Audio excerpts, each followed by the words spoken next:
નમસ્કાર વિદ્યાર્થી મિત્રો, આજે આપણે જોવાનું છે ઇંગ્લિશની અંદર સેક્શન બી, જેમાં તમારે મોસ્ટ ઇમ્પોર્ટન્ટ અને સારા એવા પ્રમાણમાં તમે માર્ક્સ કવર કરી શકો છો, કેમ કે એમાં મોટા ભાગના ક્વેશ્ચન્સ છે એ કાં તો ફિલિંગ ધ બ્લેન્ક્સવાળા આવે છે અને કાં તો તમને પેરેગ્રાફ પરથી ક્વેશ્ચન આન્સર જે 12 માર્કના તમારી એક્ઝામમાં પૂછાય છે અને એમાં શોર્ટ નોટ પણ હોય છે, જે કદાચ તમે થોડીક ઓછી સારી લખશો તો પણ ચાલશે. જે વિદ્યાર્થીઓને નથી આવડતું લખતા એ લોકો માટે કહું છું, પણ લખવાની તો છે જ. 3 માર્કની શોર્ટ નોટ પૂછાય છે, 2 પૂછાશે, એમાંથી કોઈ પણ એક લખવાની રહેશે, પણ પેરેગ્રાફ પરથી ક્વેશ્ચન આન્સર તો બધા લોકોને આવડી જ જવા જોઈએ.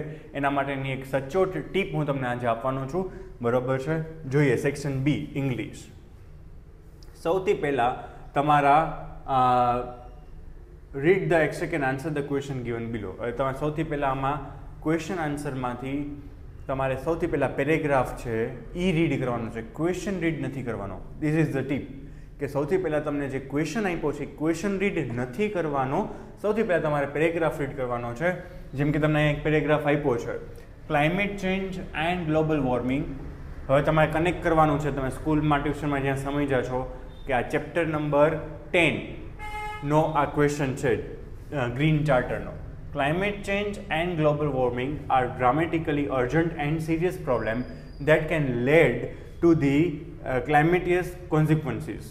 We do not need to wait for the governments alone to find the solution to these terrible problems. Each individual can play an important part by simply adopting a more responsible lifestyle, being with some little everyday do and don'ts. It is the only reasonable way to save our planet before it is too late. એટલે અહીંયા બે પ્રોબ્લેમની વાત કરી છે, climate change અને global warming, કે એનાથી આપણા જીવન ઉપર શું અસર આવી શકે છે અને આપણે રોજબરોજના ડુ એન્ડ ડોન્ટ્સ, એવરીડેના ડુ એન્ડ ડોન્ટ્સ, આપણે શું કરવું જોઈએ શું ના કરવું જોઈએ એને ફોલો કરવાથી આપણે આપણી પૃથ્વીને બચાવી શકીશું.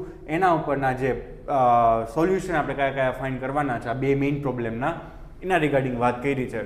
ન સમજણું પાછો રીડ કરો, ઇંગ્લિશના પેપરમાં તમને ટાઈમ વધશે ઘટશે નહીં, બરોબર છે? હવે એના ઉપરના ક્વેશ્ચન આપ્યા છે, which two problems are discussed here. તો કઈ બે પ્રોબ્લેમ છે અહીંયા ડિસ્કસ કરવામાં આવેલી છે. તો ફર્સ્ટ છે climate change and global warming. તો તમારે આન્સર આવી રીતના ફ્રેમ કરવાનો હોય છે, climate change and global warming are the problems discussed here. તમારે વિચની બદલે તમારા જે બે આન્સર છે જે પેરેગ્રાફમાં આપેલા છે એ તમારે લખવાના છે, પછી ક્રિયાપદ મૂકીને સેન્ટેન્સ કમ્પ્લીટ કરવાનું. ત્યારબાદ બીજો ક્વેશ્ચન છે, who can help a government to find the solution of this problem. તો આપણા પેરેગ્રાફમાં જ છે એ આન્સર આપેલો છે, each individual can play an important part by simply adopting a more responsibilities. તો એ જ આન્સર છે તમારે લખવાનું છે, હુની જગ્યાએ જ ખાલી તમારે છે એ આન્સર પુટ કરવાનો છે, બાકી પૂરું સેન્ટેન્સ એ ક્વેશ્ચનમાંથી જ તમારે લખવાનું છે. એટલે આમાં મોટા ભાગનું તમારે ક્વેશ્ચનમાંથી લખવાનું આવશે, તમારે સ્પેલિંગ મિસ્ટેક થવાના ચાન્સીસ પણ ઓછા રહેશે. ઉપર પેરેગ્રાફમાંથી ને ક્વેશ્ચનમાંથી જ તમારે સોલ્યુશન લેવાનું છે. નેક્સ્ટ પેરેગ્રાફ આપેલો છે તમને, the rulers know that if the government dresses them up in khaki and give them a rifle and start them off with a band, the workers will go forth to fight valiantly for their own enemies. આ કયા ચેપ્ટરમાંથી part છે? For youth, chapter unit number 8. For યુથમાંથી તમને આખો paragraph આપેલો છે. They are taught that brave men die for their country's honour. એને એ જે હેલન કેલર છે જ્યારે સ્પીચ આપે ત્યારે પોતાની સ્પીચમાં યુવાનોને પ્રોત્સાહિત કરે છે કે તમને કન્ટ્રી માટે તમારે લડવું જોઈએ, બરાબર, દેશ માટે તમારે લડવું જોઈએ. What a price to pay for the વેગ idea, the lives of millions of young men, other million crippled and blinded for the life, exercise made horrible for still more millions of human beings. એટલે કે યુદ્ધની સામે તમને હડતાલ કરવા માટે કીધું છે કે યુદ્ધ ના કરવું જોઈએ, જેનાથી લાખો લોકોની જિંદગી છે એ બરબાદ થતી હોય છે. એના ઉપર તમને વાત કરવામાં આવેલી છે અહીંયા. એના પરથી ક્વેશ્ચન આપ્યો છે, what is the taught to the workers. The workers are the taught that the brave men die for their country's honor. ચાહે કીધું છે કે they are taught that brave men die for their country's honor. તો અહીં taught શબ્દ તમને ઉપરથી તમને અહીંયા આન્સર તમને મળી જશે. What would be the consequences of war? વોરના શું પરિણામો આવી શકે છે? તો અહીં તમને કોન્સિક્વન્સીસ આપેલું હતું ક્યાંક. lives of million young men, other millions clipped and blind for the life. And existence made horrible. આનાથી એનું પરિણામ કેવું આવે છે? એકદમ ભયાનક અને ખરાબ આવી શકે છે. નેક્સ્ટ પેરેગ્રાફ આપ્યો છે. These are the ants. Unit number 5, ants. These are the ants that do farming. You may know that it was a big leap for the human progress when man gave up being a full-time hunter and took to farming. Seemingly, the umbrella ants of South America have taken the same step in their small way. They are called by the name because they are often seen carrying a large piece of leaf over their heads like umbrella. Umbrella aunts આપણે બધાને ખબર જ છે કે એવી કીડીઓ કે જે ફાર્મિંગ કરે છે, જે ખેતી કરે છે, એ લોકો શું કરે છે અમ્બ્રેલા આન્ટ્સ કે એ પોતાના ઉપર એક પત્તું, ઝાડનું પત્તું એ પોતાના માથા ઉપર ઉચકીને જાય છે એના દર સુધી. ત્યાં એ પત્તાને બેસીને ધીમે ધીમે ધીમે ધીમે ચાવે છે અને પછી એની ક્યારી બનાવે છે. એના ઉપર એક ફૂગ થાય છે અને એ ફૂગ એમનો ખોરાક છે. તો આખી પ્રોસેસ જે માણસ છે એ ખેતી કરીને જે ખોરાક ઉત્પાદન કરે છે એવી જ રીતે કીડીઓ પણ આવી રીતના પાંદડાથી પોતાનો ખોરાક છે ઉત્પાદન કરે છે. એના ઉપરથી તમને ક્વેશ્ચન પૂછ્યો છે. Where are umbrella ants found? પેરેગ્રાફમાં જ આન્સર છે કે umbrella ants are found in South America. South America. What is the common between human being and umbrella ants here in the paragraph? તો પેરેગ્રાફમાંથી તમારે આન્સર ફાઇન્ડ કરવાનો છે કે human બીંગ્સ અને અમ્બ્રેલા એન્ટ વચ્ચે છે એ શું કોમન થિંગ છે. તો both human beings and umbrella ants have transitioned from the being hunters to adopting farming practices. બે વચ્ચે ફાર્મિંગ પ્રેક્ટિસ છે એ કોમન વસ્તુ છે કે બે જણા હ્યુમન બીંગ એ ફાર્મિંગ કરે છે અને આન્ટ્સ પણ ફાર્મિંગ કરે છે એવું પેરેગ્રાફમાં તમને કીધેલું છે. Next, I drove the good doctor back to his home. He said that Nana was suffering from dissociative personality disorder. The condition was little understood. He said, and there was no sure cure for it. He said, we will keep at it, do our best, but at your Nana's age, that kind of recovery is nearly impossible. આ છે unit number 4, the title the એડજસ્ટમેન્ટમાંથી. જ્યારે નાનાને ડિસોકેટિવ personality disorder થઈ ગયું હોય છે નાનીના death પછી, ત્યારે જે ગુલઝાર હોય છે, લેખક હોય છે, એ કોની પાસે જાય છે? ડૉક્ટર પાસે, એના મિત્ર પાસે જાય છે અને ડૉક્ટર કામ્બલે પાસે જાય છે અને કહે છે કે આવો કંઈ પ્રોબ્લેમ છે. અને ડૉક્ટર કામ્બલેની વિઝિટ પછી ડૉક્ટરને જ્યારે પાછા ઘરે મૂકવા જાય છે ત્યારે બે વચ્ચે જે વાર્તાલાપ થાય છે એ એના રિગાર્ડિંગ પેરેગ્રાફ અહીં આપેલો છે. જોઈએ ક્વેશ્ચન શું પૂછ્યા છે. What was the Nana suffering from? Nana was suffering from a dissociative personality disorder. અને સેકન્ડ ક્વેશ્ચન છે તમારો, according to doctor recovery from the disease was nearly impossible due to પછી ક્વેશ્ચન માંગ છે કે એને કારણે તમારે રીઝન આપવાનું છે. Recovery was nearly impossible due to Nana's age. That kind of but at your Nana said that kind of recovery is nearly impossible. એટલે ઇઝી હોય છે, તમને પેરેગ્રાફમાંથી જ આન્સર છે બધા મળી જતા હોય છે. Of all the blessings conferred on mankind by being a providence, the most useful is the headache. Unit number 9, headacheમાંથી તમને આપેલું છે. But for it, there would be many great embarrassment in the life. આ headache છે એ આપણા માટે વરદાન સમાન છે, પણ એનાથી ઘણા બધા એમ્બેરેસમેન્ટ પણ આપણે સહન કરવા પડે છે.